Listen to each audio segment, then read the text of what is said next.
Semangat pagi dari Timur Indonesia, saya Fauziah Zulfitri, founder dan director dari Insight Sinergi Talenta, Insight dari Timur Indonesia. Rekan-rekan semua, selamat datang di podcast kami, Insight dari Timur Indonesia. Kami akan mendatangkan pembicara-pembicara yang bercahaya dari Timur Indonesia. Untuk episode pertama, kami kedatangan tamu Ibu Disa Novianti, People dan Process Director dari Kala Group yang baru saja berulang tahun yang ke-70. Dan Kala Group menjadi salah satu role model perusahaan dan role model leadership dari Timur Indonesia yang bercahaya di skala nasional. Kali ini saya akan berbincang dengan Ibu Disa tentang bagaimana Kala Group berkembang selama 70 tahun ini dan bagaimana pengembangan sumber daya manusia yang diciptakan secara internal dan bagaimana employer branding Kala Group saat ini bisa menarik begitu banyak pencari kerja bukan hanya dari Timur Indonesia tapi juga dari seluruh Indonesia. Kami juga akan ngobrol-ngobrol tentang bagaimana Ibu Disa membangun karirnya, kemudian bagaimana beliau membangun proses pengembangan SDM internal yang harus menggabungkan berbagai generasi dan bagaimana proses inovasi serta proses digital transformation di dalam Kala Group. Kali ini saya akan berbincang dengan beliau dan beliau sudah ada bersama-sama dengan kita saat ini. Assalamualaikum Ibu. Waalaikumsalam Bu Oci. Selamat siang. Terima kasih udah menyempatkan diri untuk ngobrol-ngobrol dengan saya ya Bu di tengah semua kesibukannya. Sama-sama juga Bu Oci, kita sudah diundang. Alhamdulillah. Dan hari ini Insightful People kita akan ngobrolin tentang bagaimana SDM di Indonesia Timur dan juga bagaimana Kala Group berinovasi dan melakukan hal-hal yang terbaik untuk people dan proses yang kalau kita lihat sekarang yang terjadi di perkembangan Kala Group, kalau kita bisa lihat dari sosial medianya dan juga dari employer branding yang saat ini nampaknya sedang gaungnya sangat besar gitu ya dilakukan oleh tim dari Kala Group. Nah, kali ini kita ngobrol santai aja dengan Bu Disa. Dan Bu Disa ini satu alma mater dengan saya. Sama-sama dari UI dan juga satu alma mater pernah di City Corp juga. Ya. Dan Bu Disa menjalani karirnya juga cukup panjang. Barangkali bisa ngobrolnya santai dulu ya Bu Disa. Boleh. Cerita soal perjalanan karirnya Bu Disa dulu deh. Awalnya gimana setelah lulus dari UI Bu? Oke. Jadi S1 itu kan saya mengambil manajemen ya Bu di FEUI. Kemudian setelah lulus saya join Danone. Waktu itu masuk sebagai manajemen trainee. Kemudian setelah 2 tahun waktu itu menjadi assistant brand manager. Jadi memang fokusnya dari awal tuh sebenarnya marketing. Marketing. Kemudian keluar dari Danone, bergabung dengan alma maternya Bu Oci gitu. Jadi bergabung dengan City Corp. Waktu itu membantu Trans Studio Makassar. Jadi mulai dari awal tuh masih mulai waktu itu masih planning. Belum groundbreaking, belum ada groundbreaking gitu kan. Jadi mulai dari awal gambar, kemudian sampai pembangunan dan akhirnya launching di tahun berapa waktu itu Bu? Tanggal 9 bulan 9 2009. Iya benar. 999. Yes.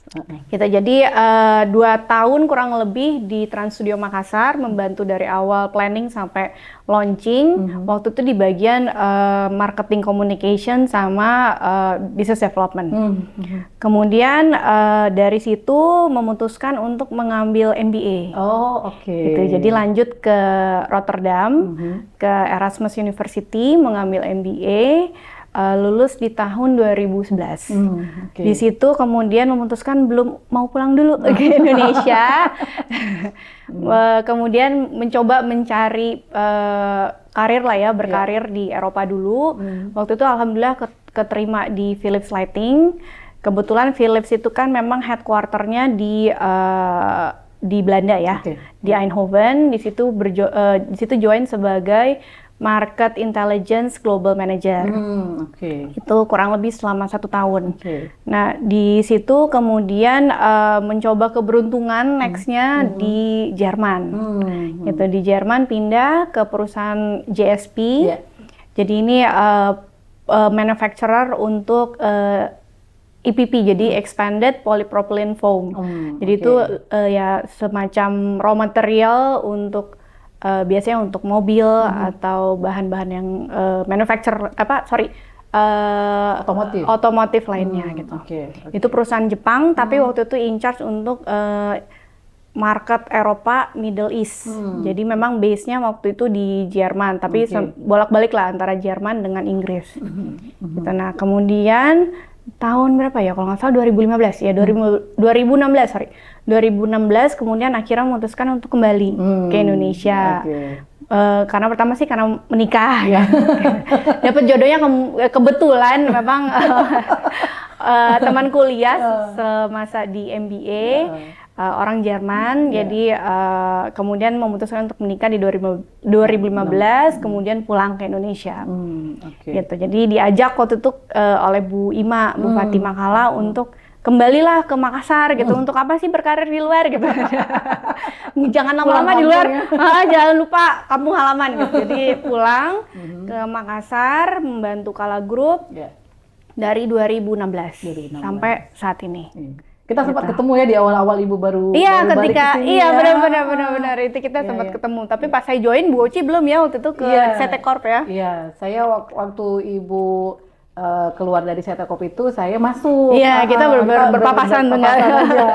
Betul. Terus pas Ibu balik ke sini, saya udah berhenti dari company yang lama, terus kita ketemu di sini ya, waktu itu ya, sempat ngobrol di awal-awal. Nah, mengawali karir di Kala Group sendiri, kan sebelumnya bukan people dan process director ya, bukan orang HR tadinya. Marketing, saya tuh pure marketing. Jadi awal dari pegang brand, pegang market research, terakhir pegang pricing. Jadi sebelum join Kala Group memang karir saya itu pure di marketing ya. Sama sekali nggak kepikiran mau belok ke human resources ya, Bu. Sama sekali nggak kepikiran ya. Dan kalau saya nggak salah, Ibu juga kayaknya punya bisnis dengan teman-teman ya? Iya. Dengan teman-temannya Ibu yang masih jalan sampai sekarang ya? Masih alhamdulillah. Jadi memang ada joinan lah ya dengan teman. Sampai sekarang masih jalan sih. Jadi bisnis ya masih UMKM lah. Jadi produksi snack yang memang kita fokusnya yang sehat, snack cemilan yang sehat, jadi non MSG dan lain-lainnya. Kemudian di Makassar juga buka satu restoran. Restoran juga ya, restoran favorit saya Bu. Saya juga sering nongkrong di situ. Nah jadi teman-teman perjalanan karirnya Bu Disa itu kalau dilihat ya, lebih banyak memang di dunia marketing. Nah jadi saya tuh sebenarnya penasaran apa yang buat Bu Disa itu jadi kelihatannya sekarang concern banget sama people, sama proses gitu ya. Padahal dunia itu beda banget dengan marketing. Apa yang membuat Ibu jadi, kayaknya people ini dan juga proses dalam internal Kala Group ini sesuatu yang penting juga untuk dikelola. Apa Bu yang membuat Ibu jadi shifting ke sana, Bu? Jadi kenapa bisa pindah? Awalnya memang ketika join dengan Kala Group itu diminta untuk bantu strategi, corporate strategy. Nah dari situ kemudian kan mulai belajarnya tentang bisnis dari helikopter overview ya. Jadi melihat dari atas, membuat strateginya, membuat bagaimana kita monitoring performance dan segala macam, pembuatan KPI lah, kemudian monitoring bulanan segala macamnya. Nah dari ketika terlibat di corporate strategy itu banyak baru sadar gitu kan, banyak isu-isu sebenarnya yang sangat fundamental gitu, dan which is sebenarnya adalah isunya itu people gitu. Sebagus apapun strateginya, sebagus apapun sistemnya, tetap kan yang menjalankan people-nya gitu. Dan mayoritas pasti fundamental isunya itu adalah karena people-nya gitu. Jadi bukan masalah strateginya, bukan masalah sistemnya, tapi balik lagi memang ya people-nya yang kita harus perbaiki dan harus kita develop gitu. Jadi dari situlah baru wah kayaknya isu people ini besar gitu, dan sangat krusial dan kritikal gitu. Jadi dari situ kemudian kebetulan waktu itu memang strateginya Kala Group untuk memperbaiki dan melakukan transformasi di human capital. Kemudian ya udah di situ ditunjuk, inilah pokoknya lead lah transformasi di human capital. Jadi akhirnya masuklah. ke dunia human capital ya Bu ya. Betul, akhirnya Oke. masuk ke human capital. Oke. Gitu. Jadi awalnya memang tadinya sama sekali jauh. Tadinya hanya marketing memang selama ini. Cuman setelah semakin tahu dengan strategi, ya semakin kelihatan bahwa isunya yang fundamental adalah people. People ya. Dan people itu kan sesuatu yang dinamis banget. Betul, nggak ada textbooknya ya Bu Oci ya. Nggak ada kayaknya. Kayaknya teori ini cocok di company ini belum tentu. Belum tentu. Nggak ada manusia yang sama. Oke. Nah, kan belakangan kita lihat Kala ini concern banget memang ya Bu sama people. Saya kan sempat bantuin Kala juga sejak awal 2016-2017 waktu itu, terus lihat waduh Masya Allah progresifnya luar biasa ya ngurusin people-nya gitu. Nah, kalau Ibu lihat sendiri ya, kan Kala ini ada di Indonesia Timur gitu ya. Dan kita sendiri kan juga sebenarnya produk dari Jakarta kita ini Bu ya, gitu ya, yang mana kita lebih banyak memang melihat karir itu kalau mentereng tuh karirnya tuh di Jakarta gitu kan. Nah, kalau Ibu lihat sendiri gimana sih tantangan SDM yang terjadi di Indonesia Timur Bu, sejak Ibu pegang People and Process kan pasti udah punya view juga kan tentang SDM di Indonesia Timur, gimana tuh Bu? Oke. Jadi kalau ditanya tentang kualitas sumber daya manusia di Indonesia Timur, sebenarnya sih raw mat-nya tuh orang-orangnya sebenarnya nggak kalah. Gitu. Jadi lulusan dari universitas di Indonesia Timur yang memang orang-orang di sini ya awalnya dari sini sebenarnya nggak kalah dengan kualitas orang-orang yang mungkin di Indonesia Barat atau di Jakarta khususnya. Tapi memang challenge kita terbesar biasanya kan kalau yang bagus-bagus nih di Indonesia Timur pasti kabur ya, Bu Haji. Itu kayaknya masalah semua company di Indonesia Timur. Begitu lulus dari Unhas atau dari UNM atau dari universitas yang ada di Indonesia Timur, carinya lari-larinya ke mencari lowongan tuh selalu yang di pusat gitu. Betul. Kalaupun tetap stay di sini pasti juga biasanya mencari yang multinational company atau memang yang sekarang kan kemarin-kemarin startup gitu. Gitu. Jadi ya itu sih challenge kita karena memang ya itu adalah faktanya bahwa memang banyak perusahaan-perusahaan yang jauh lebih besar mungkin yang sudah lama berdiri yang multinasional memang pusatnya di Indonesia Barat di Jakarta. Jadi dan biasanya mereka secara general mereka menawarkan memang paket-paket yang jauh lebih menarik ya Bu Aci gitu. Gitu. Jadi pasti sumber daya manusia kita yang bagus di Indonesia Timur pasti akan melirik duluan ke sana. Nah itu challenge-nya. Jadi sebenarnya bagaimana kita di Indonesia Timur ini harus membuktikan ke calon-calon pencari kerja ini yang potensial sebenarnya bahwa kita nggak kalah kok. Gitu. Kita menawarkan paket yang sama gitu kan. Kita menawarkan ruang pengembangan yang sama, gitu, challenge-nya sama. Jadi untuk apa jauh-jauh gitu ke Indonesia Barat, gitu. Kalau kita menawarkan hal yang sama, tapi memang butuh proses. Makanya kenapa kalau Bu Oci lihat kita heboh lagi di employer branding gitu, karena itu untuk merubah image itu bahwa perusahaan di Indonesia Timur itu nggak kalah bagusnya dengan perusahaan yang ada di Jakarta, gitu Bu. Iya. Dan honestly memang teman-teman saya yang di Jakarta juga bilang oh gila ya Kala Group itu kayaknya ekspansinya luar biasa gitu ya. Kemudian keterlibatannya dengan project-project employer branding itu kelihatan banget gitu loh Bu. Walaupun misalnya Ibu bilang cuma ada di LinkedIn atau di Instagram, tapi itu kelihatan Bu. Karena udah dijadikan omongan sebenarnya. Alhamdulillah. Jadi udah kelihatan hasilnya ya Bu ya. Nah, kalau kita lihat tadi ya tantangannya kan raw materialnya oke, tapi mereka masih banyak memilih yang di Jawa gitu ya. Betul. Nah, berarti tantangan buat kita di Indonesia Timur tuh khawatirnya jangan sampai kita dapatnya yang sisa-sisa ya Bu ya. Itu tadi makanya Bu Oci kita harus bisa sama lah levelnya gitu dengan perusahaan-perusahaan yang ada di luar. Gitu. Jadi bagaimana cara kita mengembangkan sumber daya manusia internal kita harus sama. Jadi career path-nya, kemudian program development-nya itu harus nggak kalah dengan yang ada di sana. Gitu. Oke. Nah, jadi berarti kalau pesan untuk perusahaan yang ada di Indonesia Timur adalah memperbaiki strategi untuk employer branding dan kemudian membuktikan dengan action yang konsisten dan komitmen gitu ya Bu ya. Oke. Nah kalau Ibu boleh sharing sedikit ya ke kita ya Bu, kan sekarang tadi saya sempat ngobrol sama Bu Disa sebelum kita taping tadi, 80% sekarang karyawannya milenial dan Gen Z ya Bu ya. Apa yang menurut Ibu bisa membuat mereka akhirnya tertarik gitu masuk ke Kala Group di saat ini Bu?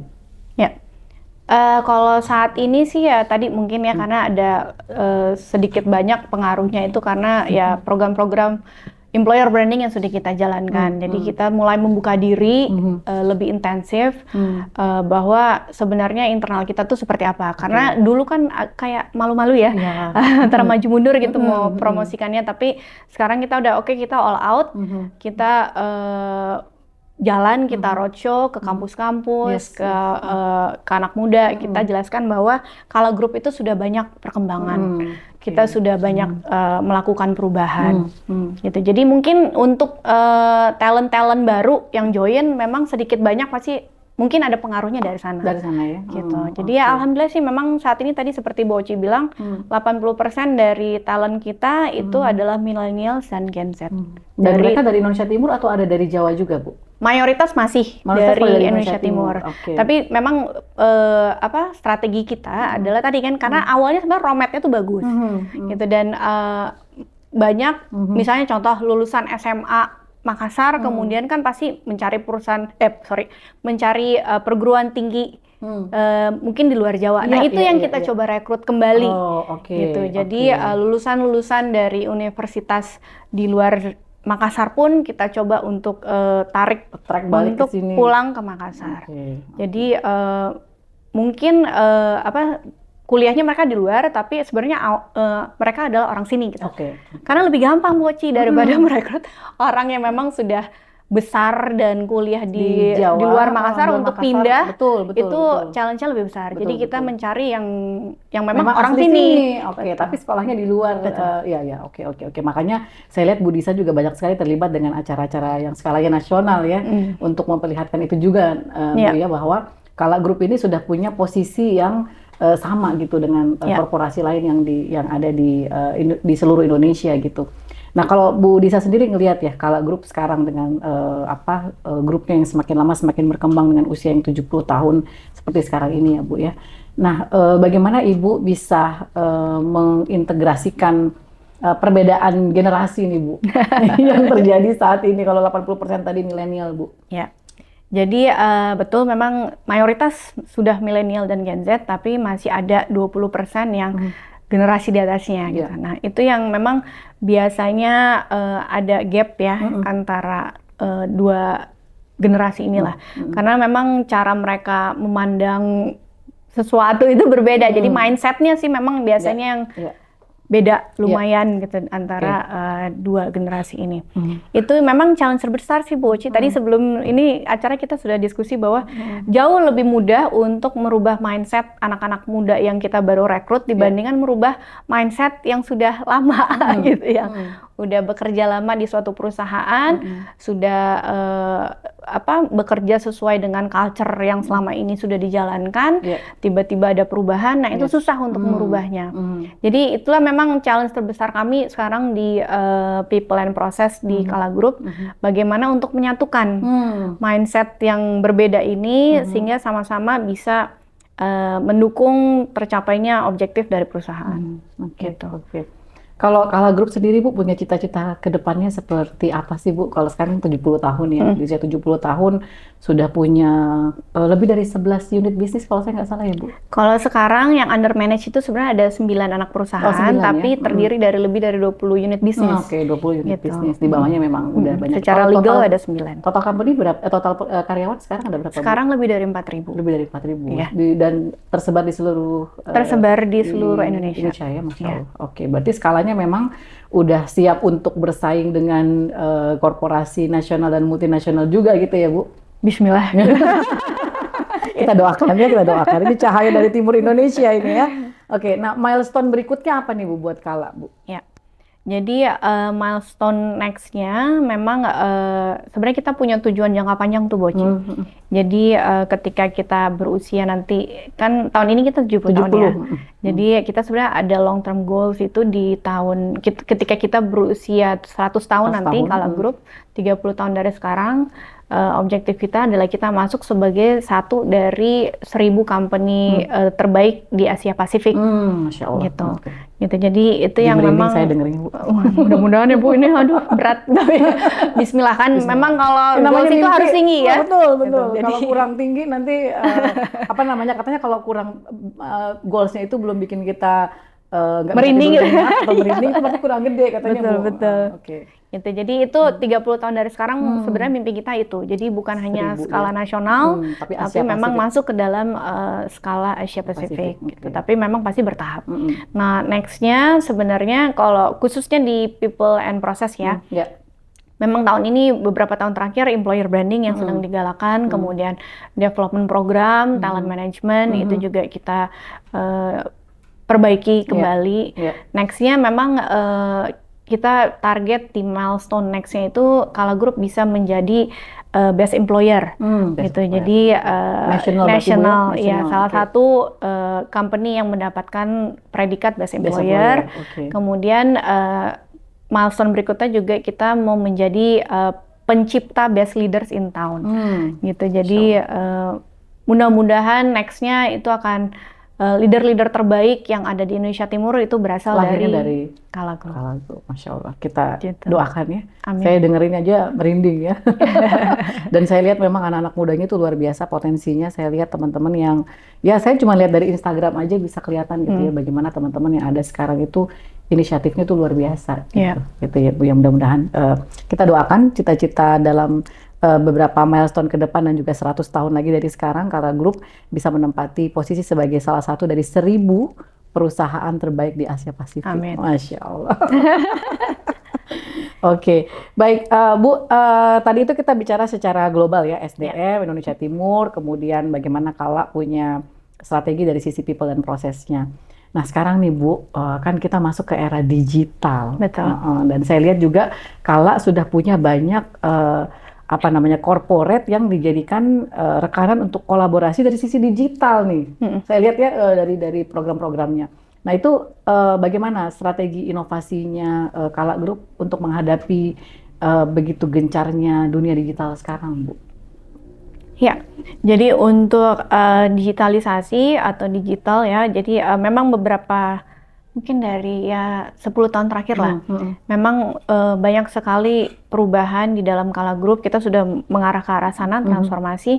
Jadi mulai dari penerapan ERP misalnya, itu mungkin sekitar 6-7 tahun yang lalu lah kita sudah mulai memakai ERP yang sudah terintegrasi. Seluruh anak perusahaan Bu ya? Ya, seluruh anak perusahaan. Kemudian untuk yang bagian-bagian supportnya juga contoh yang di bagian HC ini juga kita sudah mulai membangun sistem. Gitu. Jadi sistem internal memang, tapi kenapa kita bangun internal? Karena memang proses yang ada di kita itu cukup custom. Gitu. Jadi kalau beli jadi dari luar kayaknya agak ini. Jadi memang kita milih untuk membangun internal untuk yang HC. Nah sebenarnya tapi challenge terbesar itu bukan membangun sistemnya, Boci, tapi merubah mindsetnya, merubah perilakunya gitu. Lagi-lagi balik ke people-nya. Iya gitu. Jadi itu yang itu kesalahan awal di kita memang. Jadi contoh ya, misalnya waktu itu untuk penerapan ERP 6-7 tahun yang lalu, kita betul-betul kejar di penerapan sistem. Pokoknya harus jalan nih sistem gitu kan. Tapi kita lupa mempersiapkan manpowernya gitu. Kita lupa mempersiapkan orang yang akan mengoperate-nya. Gitu, karena kebiasaan dari manual kemudian tiba-tiba masuk ke sistem. Itu kan butuh mindset ya yang memang mereka mau berubah gitu, karena effort di awal tuh berat pasti. Merubah kebiasaan kan berat. Betul. Ya, nah itu yang challenge sih, memang itu yang benar-benar obstacles kemarin kenapa kita agak lama implementasi ERP-nya. Karena itu tadi kita lupa mempertimbangkan bahwa kita harus mempersiapkan dulu nih orang-orangnya gitu. Gitu. Jadi begitu juga yang akhirnya kita belajar makin kesini bahwa digitalisasi itu bukan hanya mempersiapkan sistem, tapi yang lebih penting lagi adalah mempersiapkan orangnya, gitu. Itu sih Bu. Jadi bagaimana kita menjelaskan bahwa sistem ini akan membantu kalian loh gitu. Karena biasa mereka akan malah lebih ribet. Ya udahlah, nggak usah berubah, pakai cara yang biasa aja gitu kan. Biasa terjadi kayak gitu. Iya, padahal kan cara yang biasa ini kan resiko salahnya besar ya gitu kalau masih manual. Gitu. Jadi itu yang PR-nya sih. Jadi itu yang coba dari sisi people-nya yang kita coba bantu untuk memastikan proses digitalisasi ini berjalan lebih lancar. Oke. Nah kalau di situ Ibu lihat peran leader bagaimana Bu? Kan sekarang juga karena digital company, digital transformation, muncul lagi digital leadership. Betul. Nah sementara Ibu bilang tadi 20% di atas ini adalah mereka-mereka yang mungkin generasinya sama kayak saya nih, bukan generasi Ibu, generasi saya nih ya. Nah itu kita gimana masih tuh, satu Bu? generasi. Oh masih sama ya? Kayaknya saya tuaan saya deh Bu. Nah itu gimana tuh Ibu dari sisi digital transformasi mau maju gitu ya. Terus kan digital transformasi itu perlu didukung oleh leaders. Betul. Nah itu gimana Bu ketika implementasi? Ya, itu juga challenge, salah satu challenge terbesar.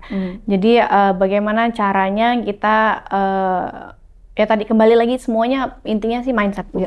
Gitu. Jadi kita mencoba mensosialisasikan tentang digitalisasi ini, impact-nya apa, benefit-nya apa, dan memang kadang-kadang sesuatu yang baru, change management itu memang harus from top gitu. Jadi ya emang digetok dari harus digetok gitu. Pokoknya wajib gitu kan, nggak ada pilihan gitu. Jadi dari atasnya pasti kalau dari case di Kalo Group berarti kan harus Pak Ihinnya nih sebagai presidir yang harus kuat gitu, harus memastikan pokoknya semua leader harus jalankan gitu kan. Walaupun belum paham gitu kan, mungkin kan ya tadi namanya yang 20% generasi yang mungkin baby boomers yang masih sedikit mungkin tidak terbiasa dengan teknologi ya mau nggak mau memang mereka harus belajar. Kalaupun mereka belum bisa ya at least mereka mendukung gitu. Betul. Gitu. Jadi minimal mereka mendukung sehingga timnya itu bisa menjalankan digitalisasi terus gitu ya, bisa akselerasi gitu ya Bu ya. Oke, berarti memang peran leaders itu penting banget pada saat transformasi digital, dan tadi satu kata kunci Ibu adalah memang harus diwajibkan dari atas. Betul. Kemudian membutuhkan dukungan dari para leaders walaupun beda generasi gitu ya. Oke. Nah, kalau kita lihat challenge-nya dari tadi Ibu sampaikan mengenai mindset gitu ya, kemudian Ibu sampaikan juga mengenai people yang perlu dipersiapkan untuk menghadapi transformasi digital gitu ya. Nah sekarang Bu, kan dunia human capital ini juga betul-betul berkaitan juga dengan banyak hal-hal yang baru. Saya juga baru dengar, baru belajar dan lain-lain seperti people analytics gitu Bu. Nah kalau di Kala sendiri gimana Bu dengan people analytics, penggunaan data yang bisa betul-betul bunyi gitu loh datanya buat human capital itu gimana Bu? Ya, jadi sama seperti Boci, ini juga sesuatu hal yang baru di kita gitu. Jadi tadi kan maksudnya untuk area people memang kita baru merapikan data-datanya gitu. Jadi yang kita membangun sistem internal, kemudian datanya mulai kita rapihkan. Memang saat ini kita belum maksimal di area people analytics, tapi memang kita juga sudah melihat ini suatu hal yang memang akan sangat berguna gitu. Kalau misalnya sebenarnya kita punya data-data ini kan sebenarnya sudah ada di datanya banyak, cuman bagaimana data ini bisa kita translate menjadi suatu analytical yang bisa membantu bagaimana kita menentukan strategi ke depannya gitu kan. Itu yang challenge-nya. Jadi sekarang memang kita sudah banyak melakukan data analytical, tapi masih data-datanya masih belum rapih gitu. Jadi masih data-data manual yang dari sana dari sini lah.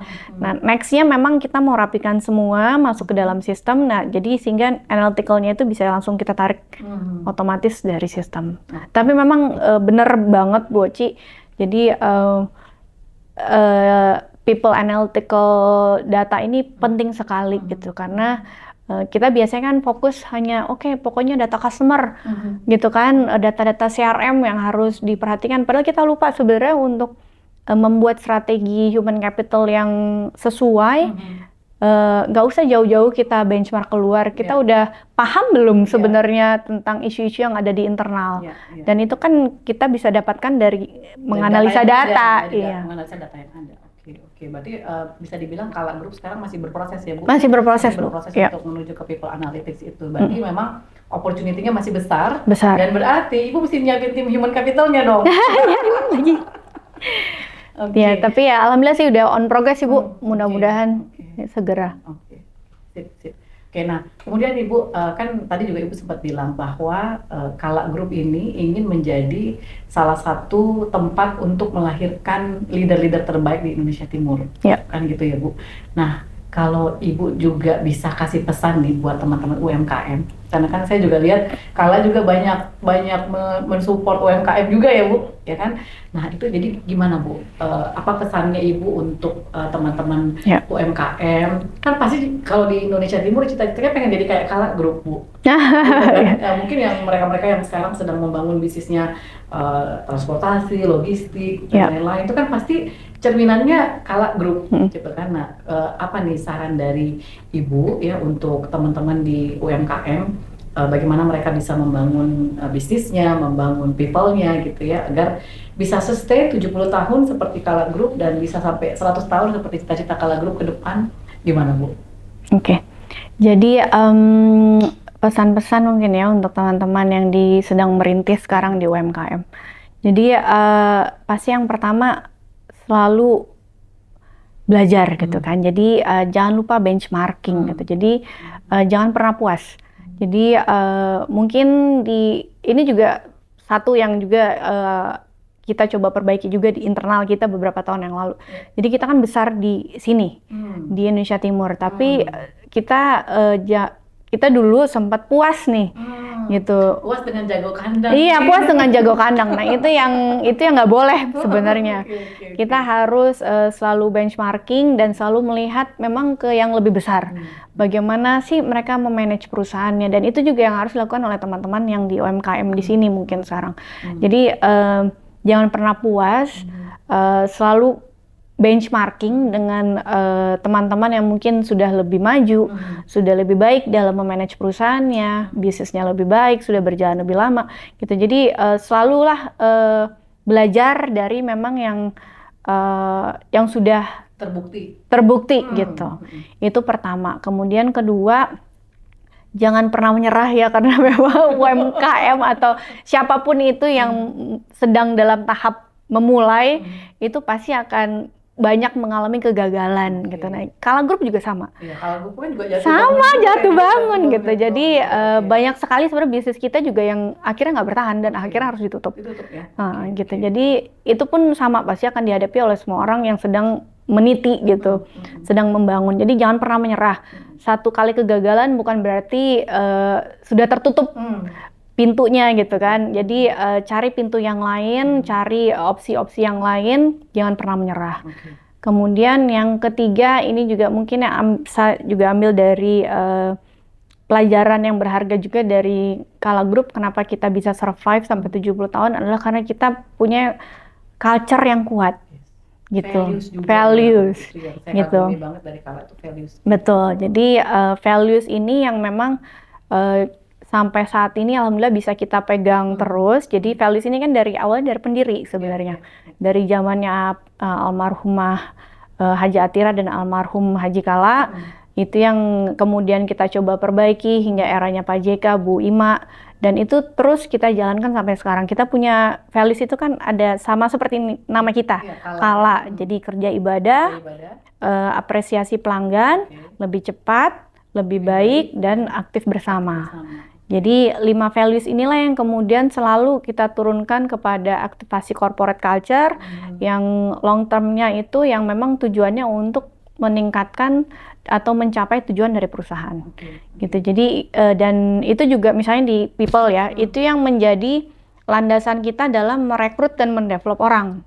Jadi carinya yang values-nya sama. Iya, yang harus yang culturally fit gitu. Jadi karena orang-orang yang culturally fit pasti akan lebih engage, akan lebih semangat untuk mencapai tujuan perusahaan gitu. Jadi jangan salah, merekrut orang itu penting. Gitu. Kesalahan paling besar itu memang mayoritas dari rekrutmen, Bu. Betul. Gitu. Jadi itu sih mungkin ya Bu Oci. Jadi pertama tadi belajar terus, benchmarking. Kedua, jangan putus asa. Ketiga, coba ciptakan culture yang memang kalian yakini gitu. Dan itu pegang terus. Jangan sampai berubah. Mungkin bisa kalian perbaiki gitu. Tapi sebisa mungkin coba cari apa sih sebenarnya core-nya ya, Bu? core-nya gitu yang menjadi semangat kalian dalam membangun bisnis ini gitu. Oke. Gitu. Kalau dari sisi strategi SDM-nya sendiri gimana, Bu? Kalau Ibu boleh kasih saran ke teman-teman UMKM. Oke. Jadi yang kalau dari strategi SDM-nya sendiri, pertama pasti yang tadi ya, karena kan tahapan pertama pasti rekrutmen, gitu. Jadi Nggak boleh salah ya, Bu? nggak boleh salah, gitu. Penting, karena ya pokoknya penting. Jadi pasti kalau kita di Kala Group pasti mencari yang kompetensi fit, culturally fit, highly engaged, sama high performer, gitu. Jadi ya mungkin bisa diterapkan juga ya sama kurang lebih dalam kriteria mencari orang yang tepat. Tapi yang pasti sih yang dua ini tadi, yang pertama harus kompetensi fit, kemudian yang culturally fit. Balik lagi harus tahu dulu sebenarnya culture-nya mau seperti apa. Berarti culture-nya benerin, kemudian cari orang yang pas dan fit dengan culture-nya. Ya, tapi juga kompetensinya. Betul, tapi jangan lupa juga begitu mereka di dalam, mereka juga di-develop. Gitu. Jadi dan pengembangan sekarang itu kan bukan hanya dari training, kan seperti yang Bu Oci ajarkan selalu seperti kami gitu kan. Training itu hanya 10% ya Bu, impact-nya. Gitu. Jadi yang mayoritas besar itu kan lebih ke assignment, ke project. Kemudian ada coaching juga, mentoring. Nah, itu yang harus juga dijalankan. Gitu. Jadi dan itu role terbesar sebenarnya untuk mendevelop itu adalah di leadernya, bukan di HC-nya ya Bu ya. Itu kesalahan biasanya persepsi orang-orang di luar. Semua tugas HC. Pokoknya kalau ada tim saya nggak terdevelop, salahnya HC. Padahal mesti itu kan tanggung jawab dari leader masing-masing. Gitu. Jadi mungkin itu sih Bu. Jadi harus leader di persepsi bahwa membangun tim itu adalah tanggung jawab bersama. Gitu. Dan itu sangat penting. Sip. Baik, Bu, saya satu pertanyaan terakhir ya, karena saya tahu juga Bu Disa ini sibuk banget gitu, semua aktivitasnya masih menyempatkan ketemu kita. Satu hal yang terakhir Bu, leadership di matanya Bu Disa itu gimana sih? Kan kita ingin jadi cahaya dari timur Indonesia ya Bu ya. Leadership yang kita membawa spirit Kala, kemudian membawa culture Indonesia Timur, tapi kita bisa bersaing secara nasional, itu gimana kalau di matanya Bu Disa? Balik lagi saya sih selalu balik lagi ke values kita. Jadi karena kita selalu yakin bahwa values kita ini Kala itu tadi sebenarnya kalau diterapkan secara betul itu sudah bisa membuat siapapun menjadi seorang leader yang hebat. Gitu. Nerapin values ya. Betul. Jadi kayak pertama kerja ibadah. Kerja ibadah itu kan bukan hanya ibadah tepat waktu, tapi di situ juga ada integritas, ada profesionalisme. Gitu. Jadi disiplin. Betul. Pak Igin tuh selalu bilang leader yang baik itu adalah yang satu kata satu perbuatan. Gitu. Jadi jangan hari ini A ternyata besok ngerjainnya B gitu kan. Gitu. Kemudian apresiasi pelanggan. Pasti kan selalu memberikan yang terbaik untuk pelanggan dan juga harus tahu apa sebenarnya kebutuhan pelanggan. Gitu. Itu leader yang baik itu harus tahu itu. Dan anak buahnya juga. Betul. Nah, itu tadi saya mau tambahkan juga. Jadi customer itu kan bukan hanya eksternal ya, tapi juga internal kita, karyawan kita, tim kita itu juga adalah orang yang kita harus pahami. Gitu, dan harus kita berikan services yang memang bahkan kalau kita bilang kan di Kala Group itu customer delight. Jadi memberikan yang lebih dari persepsi mereka. Dari apa yang mereka harapkan gitu. Kemudian yang ketiga dan keempat lebih cepat, kemudian lebih baik. Gitu. Jadi kita selalu mendorong kalau di Kala Group itu adalah eksekusi yang cepat dan tepat. Gitu. Jadi efficient management. Betul. Bu ya. Jadi autobos on time, on budget dan on spec. Gitu. Atau BMW butuh biaya mutu waktu. Gitu. Jadi leader yang baik itu harus kuat juga di eksekusi intinya. Jadi bukan hanya planning. Karena banyak orang gitu kan ya Bu ya, kuat di planning buat wow strateginya indah, tapi begitu dieksekusi nol gitu. Gitu. Jadi itu kemudian yang terakhir aktif bersama. Jadi leader yang baik itu juga adalah leader yang bisa teamwork. Bisa sinergi bukan hanya internal tapi juga dengan eksternal gitu. Jadi menerapkan value ini kalau dijalankan dengan sebaik-baiknya gitu ya, mengikuti apa yang memang sudah menjadi tuntutan dari values ini harusnya bisa jadi best leader. Betul. Gitu ya. Dan barangkali bisa jadi benchmark buat teman-teman yang ada di Indonesia Timur dan mungkin juga di seluruh Indonesia gitu ya, bahwa ketika kita punya motivasi kerja ibadah yang tinggi, gitu ya, kemudian apresiasi pelanggan, dan pelanggan itu bukan cuman eksternal aja, tapi karyawan kita juga, anak buah kita juga, tim kita juga, lebih cepat lebih baik. It's about effective and efficiency management, dan aktif bersama, kolaborasi, teamwork, luar biasa. Lengkap ya. Pakai komplit. Oke, baik Bu Disa, terima kasih banyak untuk obrolan Sama-sama, kita hari Boci. ini. Masya Allah. Mudah-mudahan bisa berguna ya. Berguna banget, dan kami menjadikan Kala Group ini sebagai episode kami yang pertama, karena Insight sendiri kan punya tagline Insight dari Timur Indonesia, dan ini membawa cahaya dari Timur Indonesia, dan Kala Group adalah salah satu perusahaan, salah satu role model yang menjadi cahaya dari Timur Indonesia. Insya Allah. Mari kita doakan. Amin. 100 tahun Kala Group menjadi 1.000 perusahaan, satu dari 1.000 perusahaan terbaik di Asia Pasifik. Amin. Insya Amin. Allah. Amin. Terima kasih Bu Disa. Sama-sama, Bu Oci. Insya Allah, dan sukses buat Bu Disa. Sama-sama. Insya Allah kita tunggu gebrakan-gebrakan nasionalnya. Bismillah.